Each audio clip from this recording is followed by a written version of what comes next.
Hey y'all, so today's video is actually going to be a little different. This is more yapping, and maybe this is me documenting this for in the future.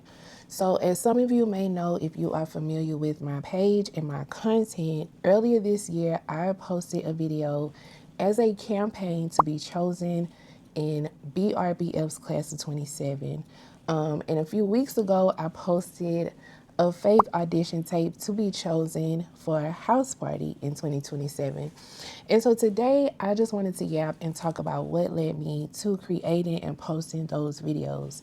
So the first video was my BRBF Class of 27 campaign. At the time, I'm not aware of them doing applications in the past. I believe they just chose people however they chose people. And at the time, that was me throwing my head in the ring for them to keep your girl in mind. But it was also a twofold for me. One, I posted it right at my 1 year books anniversary as a way to kind of just celebrate how much I have grown in this past year. Honestly, a lot of my following came in the last maybe 5 months of this journey. And I just wanted to do something just to celebrate how far I've grown, how much I've experienced, the books that I've read, and how far I've come. So if you actually pay attention to the video, it's really just a highlight reel of the things I've done. It was a nod to my We Got Books at Home videos, which are very popular. It was a nod to my interview series, the epilogue. It was also, I pointed out the fact that last year I read a lot of newbie authors that ended up going on to be very popular and very successful. Their first books were incredible.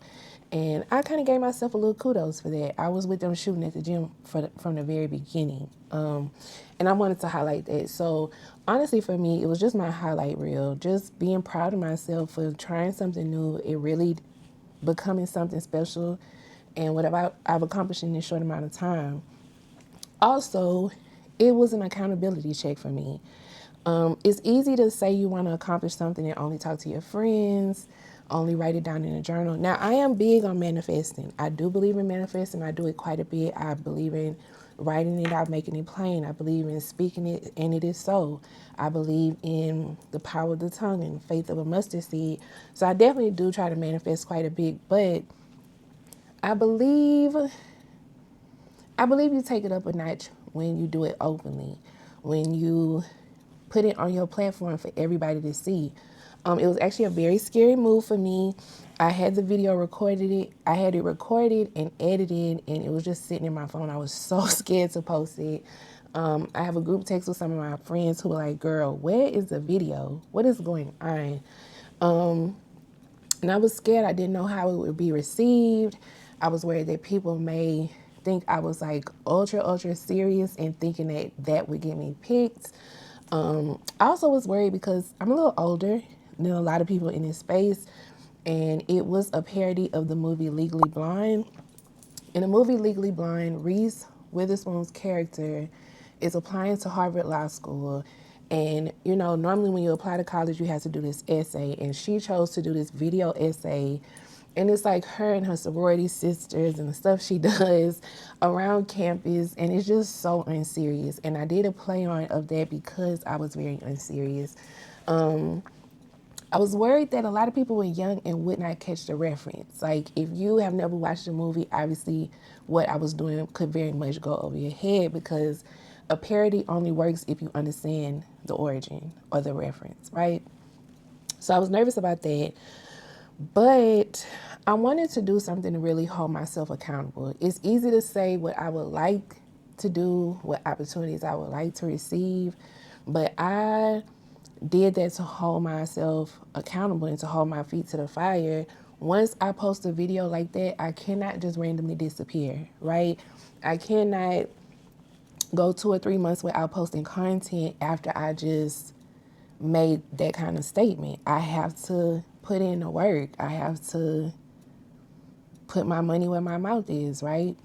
And so I felt like posting that video, really putting myself out there, speaking my goals into the universe, sharing it with my supporters and my followers and my friends.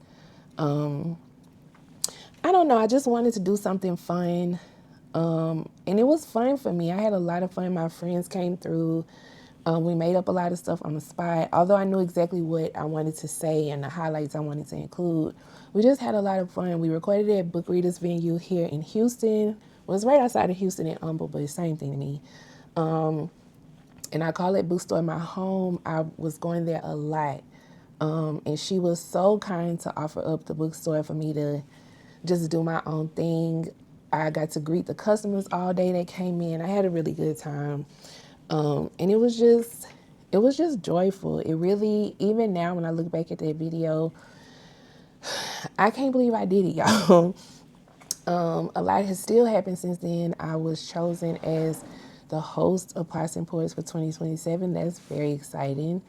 And yeah, I'm just really happy that I opened myself up and put myself out there, and maybe people will take note and remember me and keep me in mind. Right after that, I want to say right when I got home from BRBF, I posted a fake audition tape for a house party.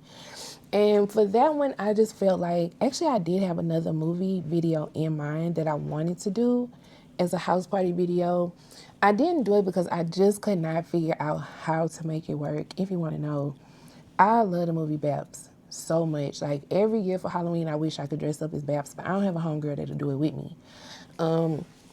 There's a scene in the movie Babs when the ladies are reading like this etiquette book on how to greet people. And you know, when she's like, when someone greets you, you smile. And you saying the other girl is like, living large and taking charge, big boy. I wanted to redo that scene and let it be like a book on how to become a house party brand ambassador. And I had it in my head, but I just couldn't figure out how to make it really happen. So I scratched that. And then there was a part of me that was just like, okay, we've already done the movie parody. We've already done the skit. Let's just do something fun. Like, let's just do something lighthearted and fun. Also, I had met Alexandria House at BRBF, and she knew who I was, and she knew a video I had just made where I referenced her. And I was like, oh, I got to stay fresh on her mind. And I just felt like, you know, I don't want to keep redoing the same thing because that takes away from the fun and the excitement. Let's do something a little different. So I thought to all of my favorite viral videos, which there are so many. And I remember the video of the little girl who is like, my lips popping. I'm selling lip gloss, y'all. Excuse my hair. And I was like, that'll be cute. Like, I had just gotten some books from her at BRBF. So like, instead of lip gloss, I'll just hold up the books and baby, I'm selling my content. I'm selling myself. Okay, not like that. But I just did a voiceover to change the lip gloss to content. And again, I was so scared to post it. I was so scared to post it. I sat on that video and then finally I literally was like, I'm just going to post it right now and put my phone down. Whatever happens, happens. And once again, I got a lot of love. Alexandria House said that she liked the video, and I mean, I did my job. Also, when I posted the Legally Blonde video, which I titled it Bookishly Nay, I even remade the movie poster and everything to look like the movie. So when I did the Bookishly Nay video, BRBF commented on it and was like, we see you, can't wait to see what's next. And Lauren Lacey, who is the organizer of BRBF, actually referenced it on Threads and gave me a really kind compliment, which I appreciated. So that was cool. Now, yes, it was cool to be noticed by the people that I was making this content for. Obviously, I want to be on their radar, but it was cool to do it in spite of my fear. One of the things that my therapist and I talk about is, even when I share these things with her, she always reminds me, like, you were scared, but you did it anyway. And so that's one thing I try to tell myself now. I don't know how long I'm here, right? None of us do. We don't know how long we're here in this space, in this life. And you got to do something while you're here, right? You might as well have a little fun while you're here. And so I do come up with these wacky, I say creative, imaginative ideas. And I kind of at least owe it to myself to at least try some of them out, see if they may work. And even if they don't work, if I don't get picked for anything, at least I had a good time. I had some laughs. I got to share my creativity with my followers and they enjoyed it. And I think you can't really ask for much else other than that. I'm really grateful for this space. I'm grateful that I could just be my silly, dramatic self, and there's space for that here. And I've found my people, and I found my joy, and what makes me happy. And so I just wanted to share that. I'm also wanting to document this because, as I'm sure most of you know, applications have gone out. A lot of us, authors, bookish creators, vendors, everybody is just anxiously checking their emails, waiting to get some answers. And so I'm also kind of documenting this moment in limbo, waiting to see what happens, waiting to get some answers, hopefully some congratulation emails and some invitations. But either way, I'm just proud of myself for doing it. Like I said, my therapist and I say, even when you're scared, you did it anyway. So future Nay, girl, you did it anyway. Whether you got picked, whether you didn't, you did it anyway. And for that, I am very proud of you. And yeah, I hope those of you watching, if you needed some encouragement, maybe you needed a message, you needed a sign, even when you're scared, do it anyway, y'all. At the very least, at least you had a good time and you got to see some things through. So yeah, hopefully I will have an update when I'm jumping up and down, yelling and crying because I'm class of 2027 in every way. That was one of my favorite parts of BRBF. There was so many people who stopped me and mentioned the video, wish me luck. A lot of people actually call me class of 2027 or class of 27. I think that's so dope.